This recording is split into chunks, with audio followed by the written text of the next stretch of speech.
What's going on, everyone? Welcome back to another video. Today I ended up making a little over $2.2 thousand across my 4 funded accounts and one eval account. This wasn't even the eval. This was the eval. But overall ended up making like 1.9, whatever this is, minus 317 unfunded accounts. So a pretty decent day. This was a trade I ended up taking. It was around catching like around 100 points.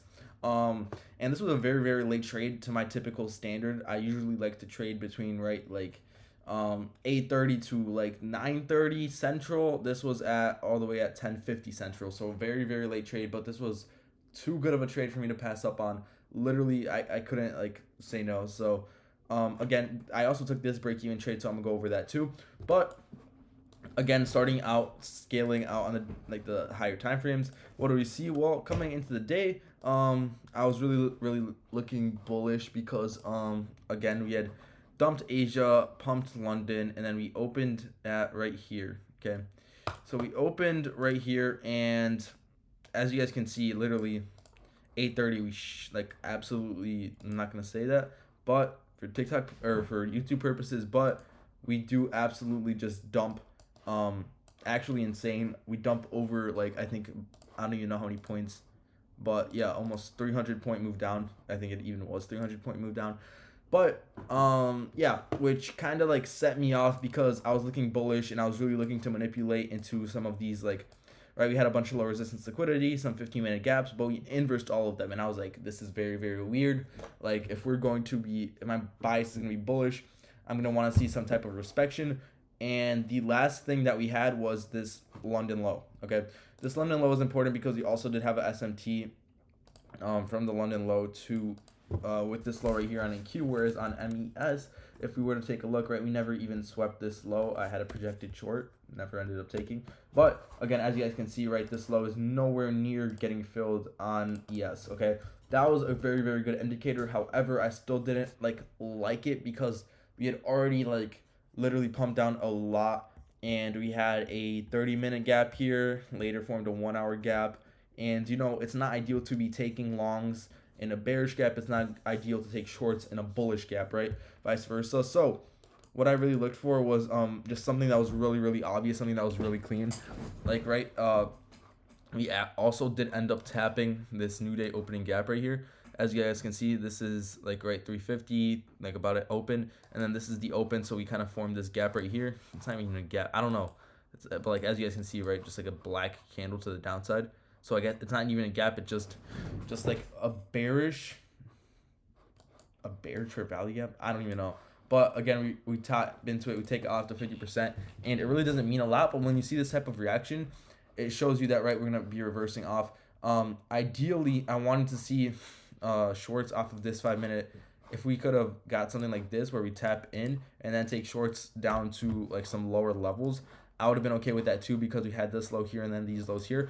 However, that is not what I saw. What I saw was, right, we pumped into this 30-minute BPR, and we had no intention on pushing lower, right? We had literally 5-minute, 5 or 10, even 1, 2, 3, 4, 5, 6, just straight consecutive 5-minute bullish candles. That's 30 minutes of straight going up, and my whole purpose was either seeing some type of retracement and inversion and then taking those longs. Okay, so when you look at, I believe it was actually the 3-minute for this first trade. When you look at the 3-minute on this first trade, we really just had this gap right here that I was looking at, and I was like, cool.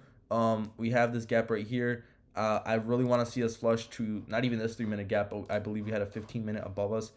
No, not even. But I just really wanted to see us flush to these draws above, because I just had a bunch of conviction that we were gonna go shoot higher. Because, right, when you pump up this much, this isn't really a retracement, especially when you inverse the gap to the upside.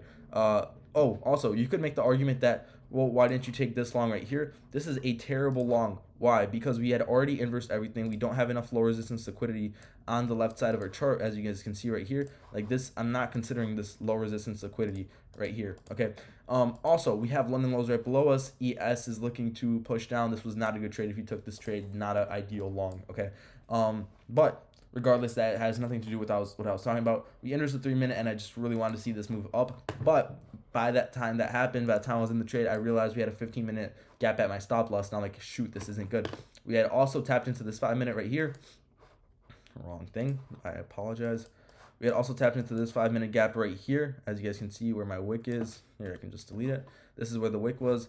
That's where I put my stop loss, right? We had that 3-minute, so tap into a 5-minute, 3-minute inversion, looking to take out, right, Asia highs eventually, not even Asia highs, but just filling in this hole of the gap, filling in this high right here that we had an SMT with ES with, okay?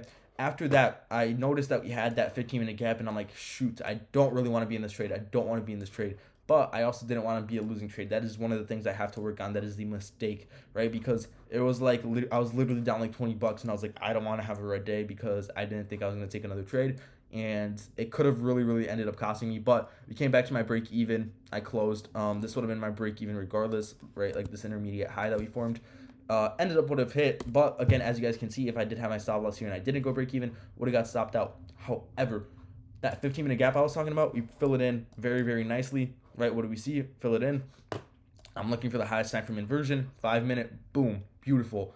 We have a, like, right, we have all this manipulation lower. You could make the argument like, well, why don't you want to wait for a deeper retrace? Yes, you could be waiting to see that too, but at the same time, I risked lower on this trade because, again, I had the conviction that after literally 30 minutes of straight pumping, we're going to see a small retrace, and then we're going to push all the way through. That is kind of what happened. Excuse me. Kind of what happened, but not as soon as I would like. I was also, I do have to mention, I was also in class for most of this trade, so I was low-key, like, stressing. I was like, what's going on? But regardless, stayed true, right? Had my stop loss here. I didn't really have a break-even point. If you were to mark out, I took off a partial from this high. Okay, so if you were to mark out right here to here, I took a partial right at this point 705. I believe no, that was off of this high right here. Yeah. So, boom, off of this low, just this whole external range. I took a partial off at this 0.786. Yeah, that's what it was. 0.786. That's where I took my partial. I was like, I don't want to see it react much higher than this. That's where I took my partial. And then really just ended up pumping. I was low-key, I was worried right here. I was thinking I was going to get stopped out. I was like, I shouldn't have taken this trade too late in session. 12 o'clock Central hits, so 1 p.m. Eastern. We pump. Beautiful. I was in my lunch, actually. I was in my lunch. We inverse both 5 minutes right here with this bullish candle. I don't know if you guys can see that, but all right, this gap here and this gap here, we inverse both. Held it, and then I just closed it when I was going back to class. I was like, I don't want to hold this. My original TP was right here. Ended up would have hitting like 5 minutes later or 10 minutes later, but still like a 1 to 1.1. And the whole trade concept was that I really had conviction in these drills higher. You could say, well, why were you looking into short then? Well, if we're going to react off of a high time frame liquidity sweep, then have a pump into a 15-minute. That's like our retrace, right? And then inverse the 5 minute, right? We have our A. So the accumulation was part of my first trade. We manipulate into this 15-minute gap, would have got stopped out. Then I guess we distribute inverse the 5 minute, don't really distribute. We kind of still manipulate, or accumulate, manipulate, and then distribute higher, right? So that was just like the whole trade principle. Now coming into Asia, believe we're about to be at all-time highs, which is really dope. But again, caught what I needed to catch, got my trade in, got my winning day in. Life is good. That's all we're looking for here. I didn't really see any other trades down here, but longs were just kind of more prominent to me, especially because we had all this LRL. And yes, we did sweep it, but the retrace was very nice. The 5 minute inversion was what I was looking for. The highest time frame inversion is what I trade, and it was literally beautiful. So yeah, doesn't get much better than this. I mean, if this did happen again during like right at AM session, not PM session, it would have been 10 out of 10, but didn't happen. It is what it is. Yeah, so I don't really know if I'm going to be taking many more like long later trades like this. Probably not. I'm going to try to stay away from them, but today with the really like choppy price action all throughout here, just didn't really take anything. But with that being said, WJ again right here, two bands.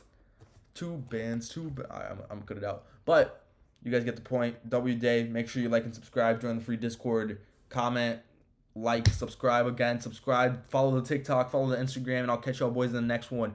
Peace out.